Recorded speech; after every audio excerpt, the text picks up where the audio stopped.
ከካቶሊካዊ ሰው ምን ወስደው በጎ ነገር አለ? ሰዎች በትዳር ላይ ለመማገጥ ሲፈልጉ ሚስት ፈቶ እንደፈለገ ለመዘሞት የራሱን ሃይማኖት አቋቋም። እንደ ኦርቶዶክስ አብያተ ክርስቲያናት በዚህ ምድር ላይ የሚገፋ ምንም የለም፣ ማንም የለም። የመጣው መሪ ሁሉ ዓለም ላይ ማለት ነው የበትሩን ኃይል የሚያሳርፈው ኦርቶዶክሳውያን የትም ዓለም ላይ ብትሄዱ ይሄ የማይመቻቸው መንግስታት እነዚህን አብያተ ክርስቲያናት ከስር ነቅሎ ለመጣል ይፈልጋሉ። የመርፌውን ቀዳዳ ደፍነው ወይም ሰብረው የራሳቸውን ሰፊ የሥጋ በር መገንባት ይፈልጋሉ። የጌታችን የኢየሱስ ክርስቶስ ትምህርት የሕይወት እንጀራ ብቻ አይደለም፣ የመርፌ ቀዳዳ ጭምር ነው። እያለፍንበት ነው። ወጣቶች እየወጣን እየገባንበት ነው። ሰዎች መፍታት የማይችሉትን ችግር መፍታት የሚችል ጌታ አለ፣ ፈጣሪ አለ። ሰው ለጸሎት ሰላም ለኩልክሙ የሚለው የቅዳሴ ቃል ሲኦል ውስጥ ነው የተደረሰው።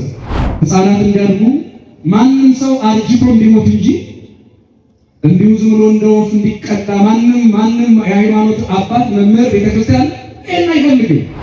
ግን አንዳንድ ጊዜ ችግሩ እንደ ኢየሩሳሌም ሲሆን አያደርስም። ኢየሩሳሌም ችግር ታውቃላችሁ፣ ፖለቲካ አለ፣ የሰማይ ጠብ ነው።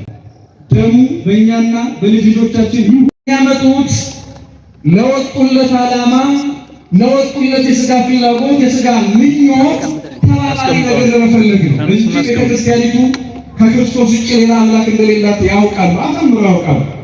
ግን የቤተክርስቲያን ትምህርት የመርፌ ቀዳዳ ነው፣ በጣም ጠባብ ነው። እንደፈለገ መዘሙት አይቻልም፣ እንደፈለገ መኖር አይቻልም።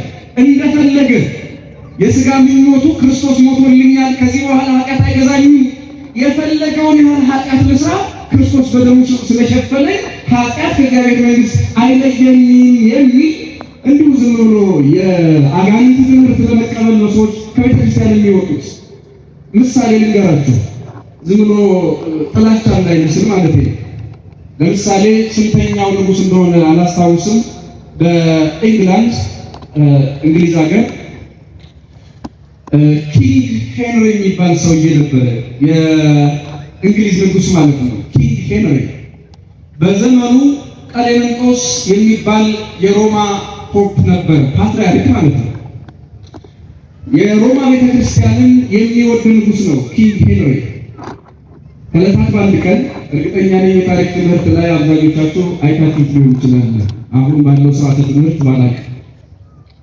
ይሄ ንጉሥ የሮማውን ጳጳስ ሄደና ሚስቴ ካትሪንን ልፈታ ትፈልጋለህ አለ። ሚስቱ ካትሪን ትባላለች። ልጄ ካትሪን የሚለው ስሙ ነው ችግሩ። ያ ሉተርን ምንኩስናውን ጥሎ የወጣ ካትሪን በምትባል ሴት ነው።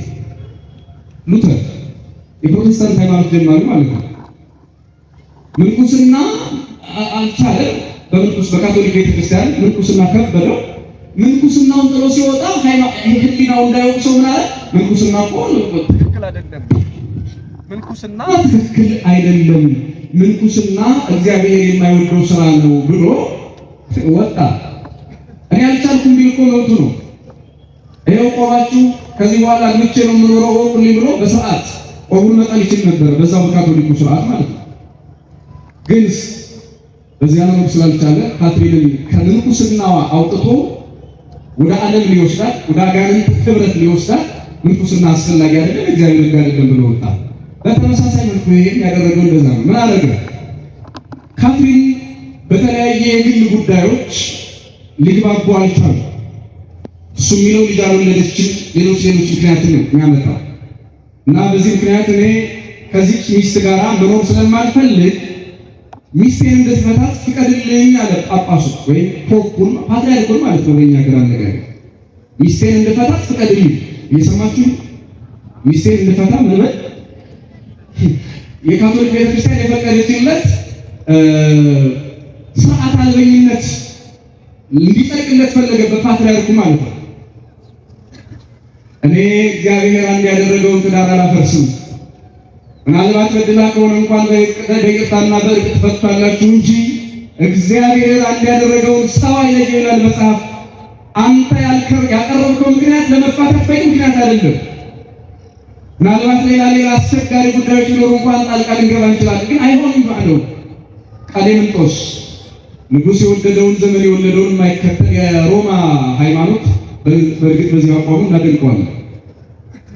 ሮማዊ ነው፣ ካቶሊካዊ ነው። በዚህ አቋሙ እናደንቀው። አንዳንድ ጊዜ እኮ ታውቃላችሁ ክርስቶስ በማቴዎስ ወንጌል ምዕራፍ 10 ቁጥር 16 ላይ እንደ ልባሞች ሁኑ ብሎ ከመርዘኛው ጋር እንድንማር እኮ ነገረ። ዘፍጥረት ምዕራፍ 3 ላይ ግን የተረገመ ይለዋል መጽሐፍ። ከተረገመው ደግሞ ትምህርት እንድንወስድ እና ከካቶሊካዊው ሰው የምንወስደው በጎ ነገር አለ። ለሥርዓት መገዛት፣ ላመኑበት ነገር እምቢ ማለት፣ ይሄ አይሆንም ማለት። ንጉሥ አዞ አይሆንም፣ ይሄ እኮ የሚደነቅ ነገር። ለማንኛውም አይሆንም ሲለው ንጉሥ ሄንሪ አዘነ። ማዘን ብቻ አይደለም ተመሳጨ። ከዚህ ጳጳስ ጋር ለምን ተጣብቄ እኖራለሁ? እንዲያውስ ከዚህ በኋላ እኔ ከካቶሊክ ቤተክርስቲያን ጋር ህብረት የለኝም፣ ጳጳሱ ንጉሥን እኔ ነኝ አለና አንግሊካን የሚባል ቸርች መሰረተ። ይኸው ቤተክርስቲያን እስካሁን ድረስ አለ። ሰዎች በትዳር ላይ ለመማገጥ ሲፈልጉ ሚስት ፈቶ እንደፈለገ ለመዘሞት የራሱን ሃይማኖት አቋቋመ። በጣም እኮ የሚገርም ይኸው ሃይማኖት ውስጥ እስከኛ ዘመን ድረስ አለ። ጠባቡ የመርፌ ቀዳዳ የምንለው ለዚህ ነው።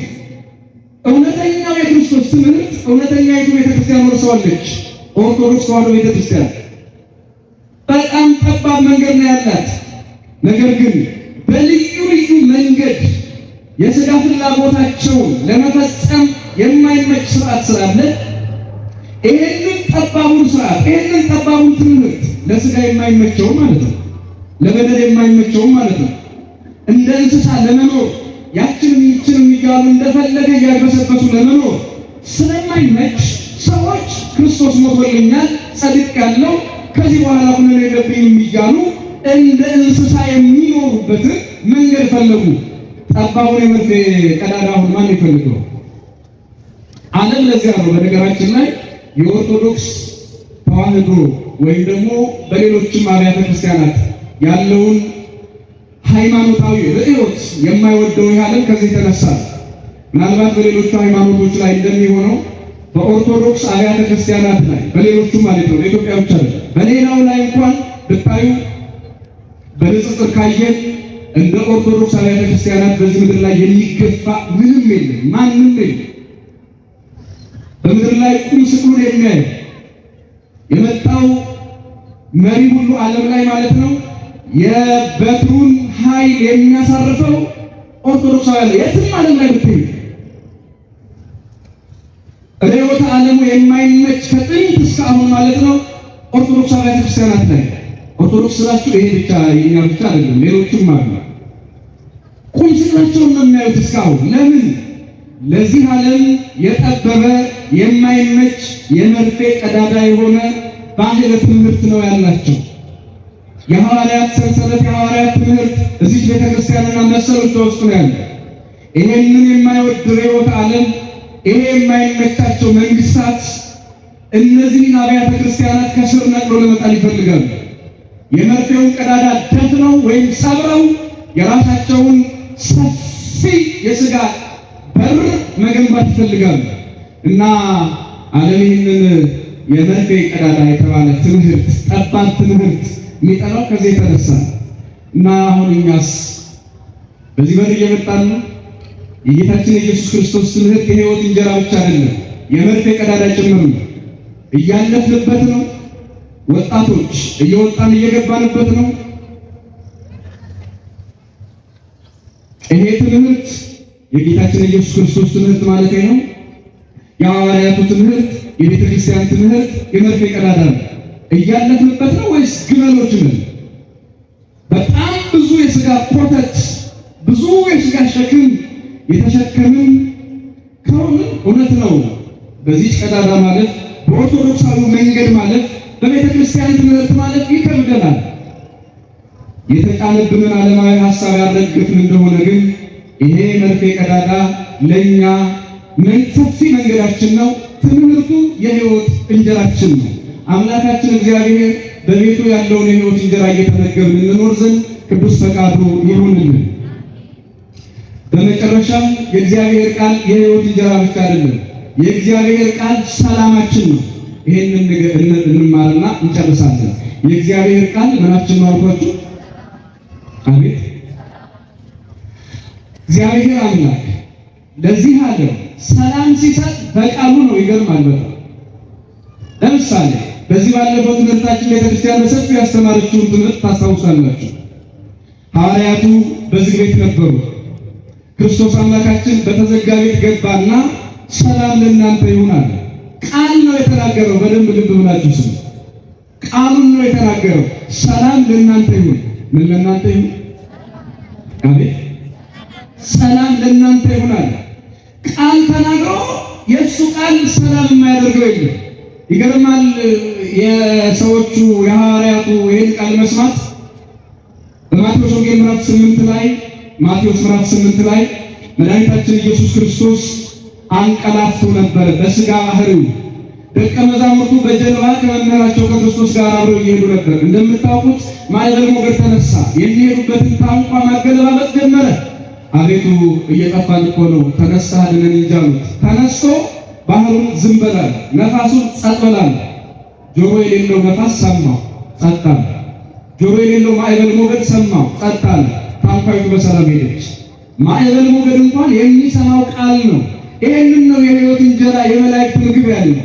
በነገራችን ላይ 3 አይነት ቃላት አሉ በቤተ ክርስቲያናችን ትምህርት። ስንት አይነት ቃላት አሉ? አሜን። 3 አይነት ቃላት። የመጀመሪያው ቃል አፍሪኮን ይባላል። አፍሪኮን ምን አልኳችሁ? አፍሪኮን እቱ ቃልና ዘይት ከአውስተ አየር ወእምኔሁ ይፌኖ ንባብ። አፍሪኮን የእኛና የእንስሳት ቃል ነው። ከኛ ይወጣል፣ በአየር አማካኝነት ወደ ሰው ጆሮ ይደርሳል፣ መልእክት ይተላለፋል። ውስተ አየር የሚለው በአየር አማካኝነት ስለምንደማመጥ ነው። ከባቢ አየር ለቀን ከወጣን በኋላ መደማመጥ የለም። ታውቃላችሁ አይደል?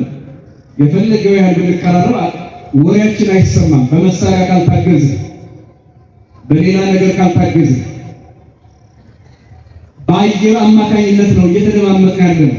ትንፋሻችን ብቻ አይደለም፣ ንግግራችንም አየር ያስፈልገዋል። እና አፍሪኮን ይባላል። ይሄ ቃል ኃላፊ ጠፊ ነው። እኛ የምንነጋገርበት ቃል የራሱ አካል የለው። ሁለተኛው የቃል አይነት ቦርፎሪኮን ይባላል። ቦርፎሪኮን ወጡ ቃል ዘሰብእ ወነቢያት ማበ እግዚአብሔር። ቦርፎሪኮን ማለት ደግሞ ነቢያት ከእግዚአብሔር የትንቢት ቃል የሰሙበት መልእክታቸው ነው። የነቢያት የትንቢት ቃላቸው ነው። ቦርፎሪኮን ይባላል። እስቲ ምን አልኳችሁ? በሩጭ አስማት መሰል።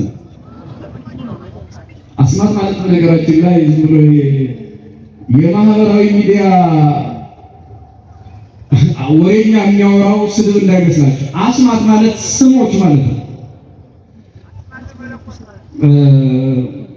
ዛጋ አስማት ብዙ ስሞች አሉ በነገራችን ላይ ሱረሳችን ስላልሆነ እና አስማት ማለትም ስሞች ማለት ነው። መጥፎ ትርጉም አይደለም። በጎ ስም የእግዚአብሔር ስሞች አሉ።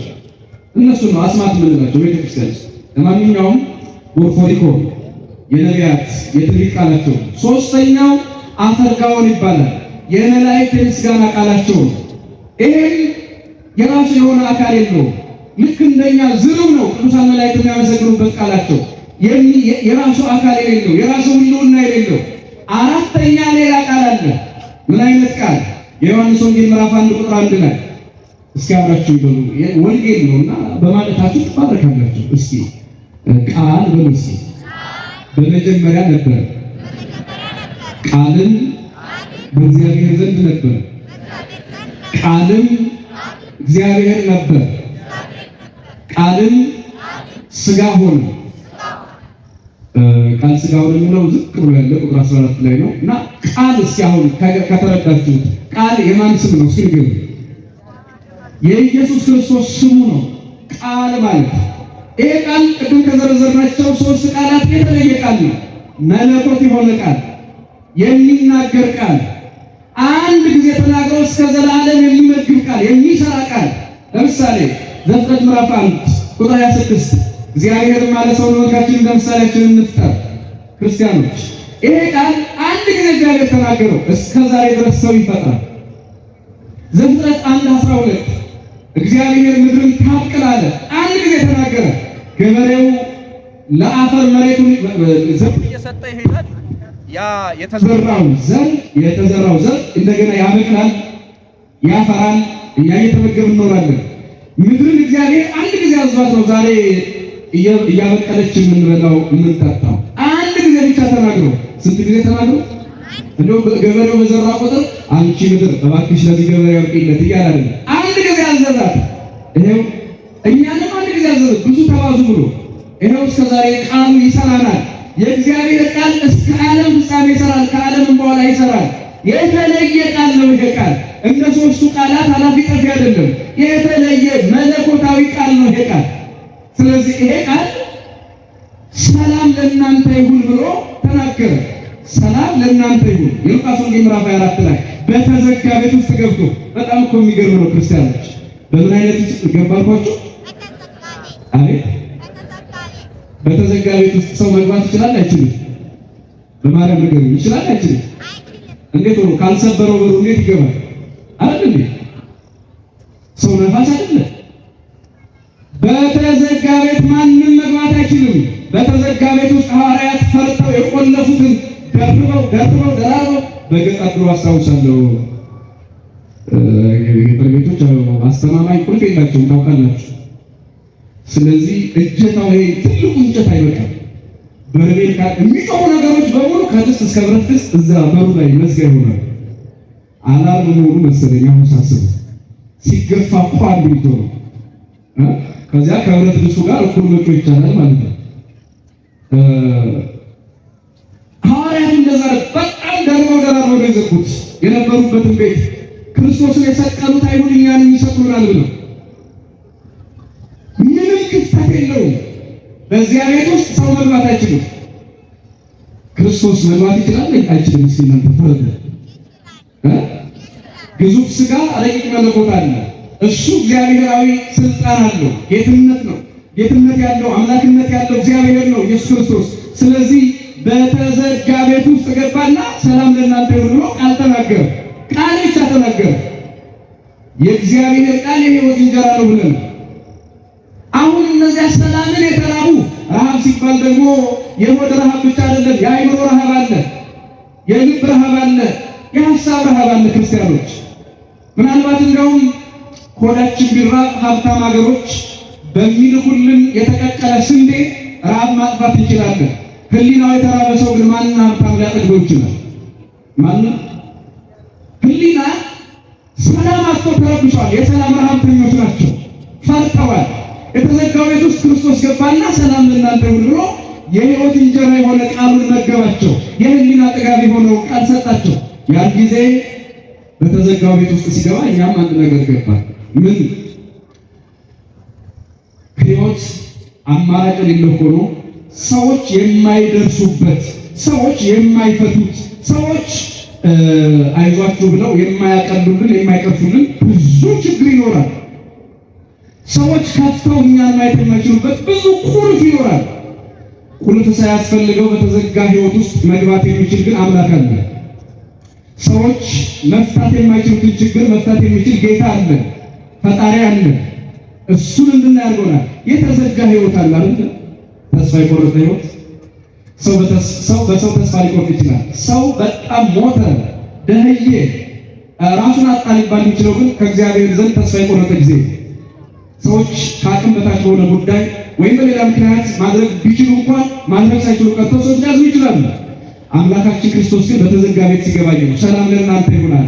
ሰላሙን በቃሉ ሰጣቸው። የሕይወት እንጀራ ያለው ይሄንን በቃል የሚሰጥ ሰላም ለእናንተ ይሁን። በነገራችን ላይ ትምህርት እዚህ ሀገር ለካ ማምሸት ብሩቅ ሆኖባቸዋል። አዲስ አበባ መስሎኝ በጣም ላረዝመው ነበር ረስቸው። ስለዚህ ሰላሙ ሲኦል ውስጥ ነው። በነገራችን ላይ ተንሥኡ ለጸሎት ሰላም ለኩልክሙ የሚለው የቅዳሴ ቃል ሲኦል ውስጥ ነው የተደረሰው። ነገ ምናልባት በዚህ አካባቢ ትምህርት ካለ እግዚአብሔር ቢፈቅድ ብንገናኝ በዚህ ርዕስ እናነሳዋለን በሰፊው ርዕሱ ባናረገው እንኳን። ሰላም ለኩልክሙ ተንሥኡ ለጸሎት የሚለው ቃል የተደረሰው የተሰማው መጀመሪያ ጊዜ በሲኦል ውስጥ ነው። ክርስቶስ በሲኦል ውስጥ ለነፍሳት ያሰማውን ቃል ደገመውና በተዘጋ ቤት ውስጥ ለነበሩ ሰዎች ሰላም ለእናንተ ይሁን። ለኛ የሕይወት እንጀራ ማለት ይሄ ነው። ሰላም ለእናንተ ይሁን ክርስቶስ። ክርስቲያኖች እንጀራ ጠግበን ሰላም ተርበን እንዳንኖር ክርስቶስ አምላካችን ሰላሙን ለሁላችን ይስጠን። ጦርነትን ለምደን ሰላምን አጥተን ከመኖር እሱ ይጠብቀን። እኔ ሁልጊዜ ስለ ሰላም ሳስብ እዚህ አዲስ አበባ ኦልድ ኤርፖርት ተብሎ የሚጠራ አካባቢ ያለ ጦር ኃይሎች አካባቢ አሮጌው አየር መንገድ ይሉታል እና እዚያ የመጀመሪያ አውሮፕላኖች የሚቸገሩበት አንድ ችግር ነበር። ሲበሩና ሲነሱና ሲያርፉ ማለት ነው። በሁለቱም ችግር ነበር። አውሮፕላን ሲበር እንዲህ ሲያርፍ ችግር ነበር። ወፎች አስቸግሩ ነበር። በደንብ ይሄ የመጨረሻ መልእክት ነው። ምኖች አስቸግሩ ነበር አልኳት። ወፎች አውሮፕላኑን ግር ብሎ የወፍ ግርሳ በመሆን ያስቸግራሉ እና አውሮፕላኑ በሚነሳበት ጊዜ ችግር ነው። በሚያልፍበት ጊዜ የወፍ መንጋ ክበብ ስለሚያደርገው ምን ጉድ ነው እያሉ መሰለኝ እንደኛ ድምፅ አሰምቶም ከኛ የተለየ እንደኛ ይበራል፣ ግን ይሄን ያህል ድምፅ ያለው ምንድን ነው ያሉ ይመስላል። ግር ብሎ ነው የሚከተሉት ሲያልፍ ሲነሳ ወፎቹ እና የአየር መንገዱ አስተዳደር ምን ብሎ ወሰነ? እውነተኛ ታሪክ ነው የምነግራችሁ፣ ዝም ብሎ ታሪክ እንዳይመስላችሁ። የአየር መንገዱ አስተዳደር ምን ብሎ ወሰነ? አውሮፕላን ሲያልፍና ሲነሳ ጥይት እንተኩስ። ምን እናድርጋው? ወፍ ለመበተን ማለት ነው። በጣም ግሩም ሀሳቡ ነው። አይገርማችሁ?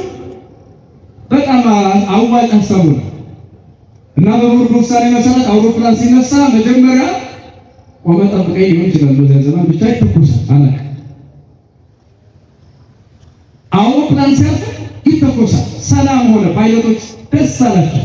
በሰላም ማለት በሰላም መነሳት ጀምሮ ከትንሽ ጊዜ በኋላ እነዚያው እንደለመዱ ወፎቹ እንደገና መጡ። አየሩ ሊነሳ ሲል ወፉን ለማባረር ይተኩሳል የአየር መንገድ ሰራተኛ። ወፎቹ አይበቱም። ሲያልፍ ችግር ሲነሳም ችግር እንኳን ይሄ አብራራውና ጓንዴ መትረየስ ቢተኮስ ቢሆን በኋላ ጸሐፊ ምን ይላሉ? ጥይቱን ወፎች ለመዱብናል። በጣም ነው የሚገርመው። ለካ የጥይት ድምፅ ይለመዳል። ለካ ሞት ይለመዳል። ክርስቲያኖች ሰላም ያጣህ ሞትን ለምዶ ነው የሚኖረው እና ሞትን ለምደን እንደምንኖራለን። የሰላም አለቃ በተዘጋ ቤት ገብቶ ሰላም ለእናንተ ይሁን ብሎ ያን ቃሉን የተናገረ ጌታ ሰላም ለሀገራችን፣ ሰላም ለሕዝባችን ይሁን ዘንድ ሞትን ለምደን ጦርነትን ለምደን እንዳንኖር እግዚአብሔር ይርዳል። በዚህ ጉዳይ ላይ ኦርቶዶክሳዊው ሰላም ምን ማለት እንደሆነ ነገም በትንሹ ልናነሳ እንችላለን። አንዳንድ ጊዜ እሳት ውስጥ ስለ ቤንዚን ወይም ደግሞ ቤንዚን ውስጥ ስለ ውሃ ማውራት ምን ለማለት ነው ተብሎ እኮ ሊሰነጠቅ ይችላል አለ እና እኛ ስለ ኦርቶዶክሳዊው ሃይማኖታዊ ሰላም ነው የምንሰብከው፣ የዓለሙን አይደለም። የህሊና ሰላም ነው እየተነጋገርን ያለ። ሕፃናት እንዲያድጉ ማንም ሰው አርጅቶ እንዲሞት እንጂ እንዲሁ ዝም ብሎ እንደ ወፍ እንዲቀጣ ማንም የሃይማኖት አባት መምህር ቤተክርስቲያን ይሄን አይፈልግም። ግን አንዳንድ ጊዜ ችግሩ እንደ ኢየሩሳሌም ሲሆን አያደርስም። የኢየሩሳሌም ችግር ታውቃላችሁ፣ ፖለቲካ አይደለም፣ የሰማይ ጠብ ነው። የምናውቋችሁ ኢየሩሳሌም ላይ የዓለም መሪዎች ሁሉ ቢመጡ ሰላም እዚያ ምድር ላይ ነው። ችግሩ የት ያለ መሰላችሁ? ማቴዎስ 27 ላይ ደሙ በእኛና በልጅ ልጆቻችን ይሁን የሚል የመርገም ቃል አለ። ክርስቶስን በሰቀሉት ጊዜ ማለት ነው። አይሁድ ያ ደም በእኛና በልጅ ልጆቻችን ይሁን ያሉ አይሁድ በክርስቶስ እስካላመኑ ድረስ ክርስቶስ አምላካቸውን ቤዛ አድርገው አምላክ አድርገው እስካላመኑ ድረስ ደም ከዚያ ምድር አይርቅም። ሁሌም ደም አለ፣ ሁሌም ተኩስ አለ፣ ሁሌም ጦርነት አለ። ጠቡ ከሰዎች ጋር አይደለም፣ ከላይኛው ዳኛ ጋር እንጂ ሰሞነኛ ከሆነ የምድር ጠበኞች ጋር አይደለም። ደሙ በእኛና በልጅ ልጆቻችን ይሁናሉ። ይኸው እስካሁን ድረስ ምናልባትም ዳዊት ወሀደጉ ትርፋፋት ይሆኑ ለሕፃናት ይሆኑ የተረፋቸውን መርገም የተረፋቸውን በደል ለልጆቻቸው ታው ያለ ስለነሱ ሳይሆን ይቀራል። መርገምም ለልጅ ይወረሳል እና ሰላም ለእናንተ ይሁን የሚለው የሕይወት እንጀራ የሕይወት ቃል ወደ ምድራችን ወደ ሰዋችን መጥቶ ሰላምን ወርሰን እንድንኖር ሞት እንዲበቃል እግዚአብሔር ቅዱስ ፈቃድ ይሆንልን። ስብሐት ለእግዚአብሔር።